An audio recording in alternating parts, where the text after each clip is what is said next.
लोकसभा चुनाव 2024 के नतीजे आ चुके हैं। अधिकांश सीटों पर और सभी सीटों पर हार और जीत के आंकड़े जो हैं वो भी सामने आ चुके हैं। बीजेपी की अगुवाई में एनडीए स्पष्ट जनादेश पाकर प्रधानमंत्री नरेंद्र मोदी के नेतृत्व में तीसरी बार सरकार बनाने के लिए तैयार हो चुकी है। देश की 543 लोकसभा सीटों में से एक सीट जिस पर पूरे देश की नजर थी वो सीट थी फैजाबाद लोकसभा सीट, यानी कि भगवान राम की नगरी अयोध्या की फैजाबाद लोकसभा सीट, जहां पर बीजेपी को हार का कड़ा मुंह देखना पड़ा है। हैरानी की बात तो यह है कि जिस राम मंदिर को लोकसभा चुनाव 2024 में बीजेपी की जीत की गारंटी माना जा रहा था, उसी अयोध्या में बीजेपी को हार का मुंह क्यों देखना पड़ा, वो भी उस पार्टी के खिलाफ जिसके दामन पर राम भक्तों के खून के छींटे पड़े। फैजाबाद लोकसभा सीट पर लगभग 5 लाख वोट पाने वाले 2 बार के सांसद लल्लू सिंह को हार का मुंह देखना पड़ा है। उन्हें समाजवादी पार्टी के उम्मीदवार अवधेश प्रसाद पासी ने हराया। बता दें, अवधेश प्रसाद पासी को लोकसभा चुनाव में कुल 5,54,279 मत मिले हैं, तो वहीं बीजेपी के लल्लू सिंह को 54,567 कम वोट मिले हैं और वो 4,99,722 वोटों के साथ दूसरे नंबर पर रहे। ये आंकड़े शाम 7:44 तक के बताए जा रहे हैं। फैजाबाद लोकसभा सीट पर सपा की जीत जो कि काफी ज्यादा यहाँ पर बड़ी मानी जा रही है, और ये इस साल की शुरुआत में जब राम मंदिर में रामलला की प्राण प्रतिष्ठा हुई तो सारी दुनिया में संदेश गया कि हिंदुओं का 500 साल का संघर्ष रंग लाया है और भगवान राम अपने जन्म स्थान पर बने भव्य मंदिर में आ गए हैं। इन 500 सालों के संघर्ष में 30 अक्टूबर 1990 को उस समय समाजवादी पार्टी के मुखिया रहे मुलायम सिंह यादव उत्तर प्रदेश के मुख्यमंत्री हुआ करते थे और उनके शासनकाल में कार सेवकों पर गोली चलाई गई और एक साथ 5 राम भक्तों को यहां पर मार दिया गया। और इस घटना के 3 दिन बाद ही 2 नवंबर को दूसरी बार पुलिस की बंदूकें गरजी थी और 1.5 दर्जन कार सेवकों की मौत हो गई और उन्हें मौत के घाट उतार दिया गया।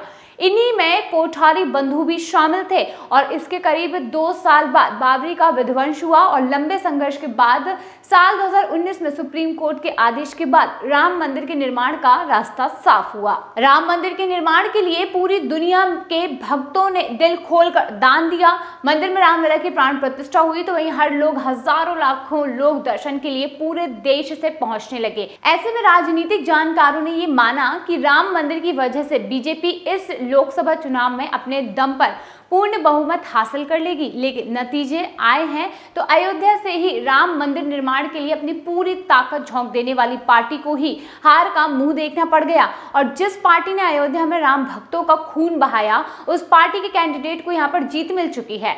राम मंदिर के शिलान्यास को ध्यान में रखकर अयोध्या में ढेरों प्रोजेक्ट्स की शुरुआत हुई।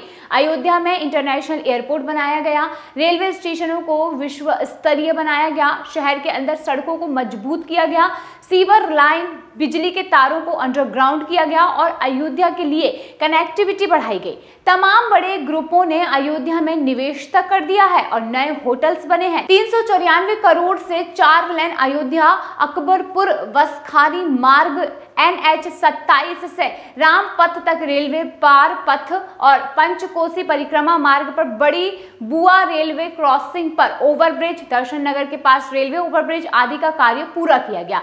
इसके अलावा अमानीगंज में मल्टी लेवल पार्किंग, कलेक्ट्रेट के पास स्मार्ट वाहन पार्किंग, पंचकोशी और 14 कोशी मार्ग पर इंटरप्रिटेशन वॉल का निर्माण भी किया गया और परिक्रमा मार्ग पर 25 से ज्यादा पर्यटन स्थलों और कुंडों का विकास, डेकोरेटिव पोल और हेरिटेज लाइटों की स्थापना का कार्य किया गया।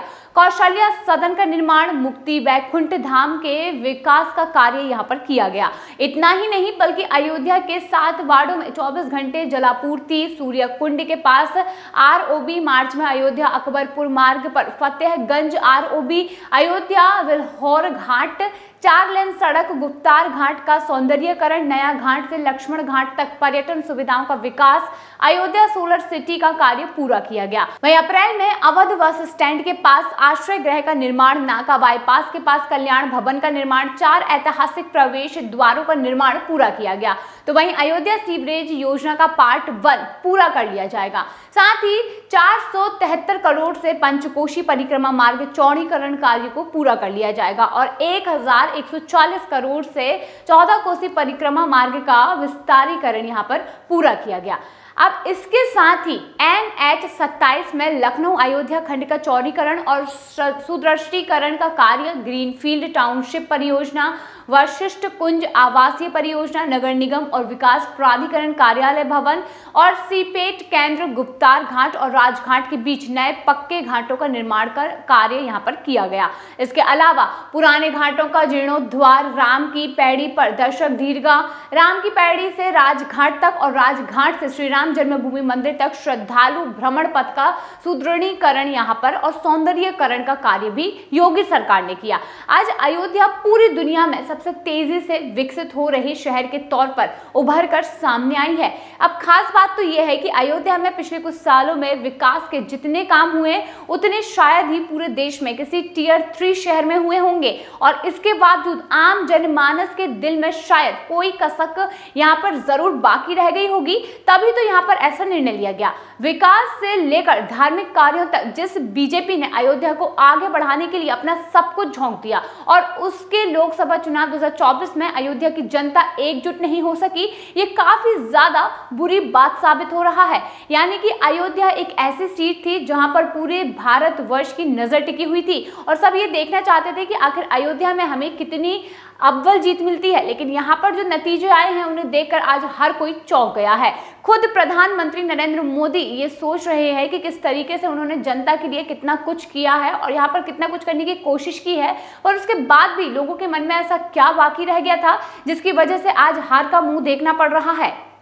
तो दोस्तों, चुनाव पूर्ण हो चुके हैं और इस तरीके से नतीजे सामने आ चुके हैं। अब यहाँ पर बाकी है शपथ ग्रहण, यानी कि प्रधानमंत्री नरेंद्र मोदी का शपथ कार्यक्रम जल्द ही आयोजित होगा जिसकी तैयारियां की जा रही हैं।